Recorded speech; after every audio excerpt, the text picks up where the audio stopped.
Sir, tapos na medical ko, sampa na ako son as the cadet. Any tips po na bibigay nyo sa akin? Thank you in advance.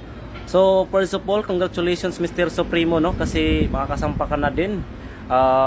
Nasa first step ka na sa mga pangarap mo sa buhay.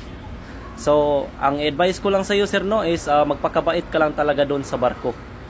Kung ano ang inutos sa iyo ng mga officers, ng mga ratings, ng mga senior na ratings mo, sundin mo lang sila.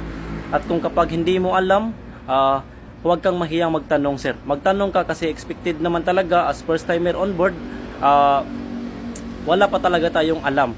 So, magtanong ka lang ng magtanong para matuto ka at also for your safety also. Para safety yung lahat ng mga ginagawa mo. Always ask questions talaga sa mga senior mo at sa mga officers. Okay? And then, pangalawa is dapat marunong kang makisama. Hindi pwede na, pwede naman, pero huwag kang always na pag after duty mo, punta ka doon sa kabina mo, doon ka na lang always. Kasi baka ma-homesick ka or ma-stress. Kapag may banding sa barko, punta ka kapag may party, barbecue party, pool party, inuman, movie time. Sabay ka lang para hindi ka ma-stress at hindi ka ma-homesick, no? Makisama ka, marunong kang makisama doon sa barko.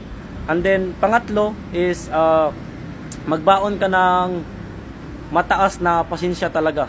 Magbaon ka ng mataas na pasensya kasi doon sa pagbabarko, iba't ibang nationality ang mga makakasama natin. Minsan iba yung mga the way they speak, iba parang pinapagalitan ka pero hindi pala.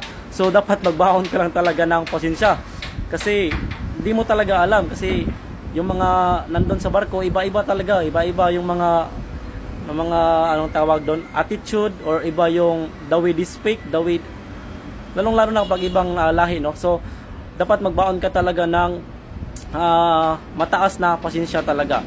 And then pang-apat is mag-aral ka, sir.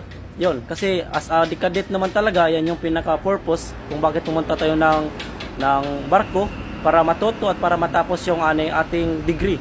So mag-aral ka, trabahuin mo yung PRB, journal, workbook, para pagkatapos mo doon sa kontrata mo, makapagpabiis ka doon sa paaral mo para matapos mo yung course natin.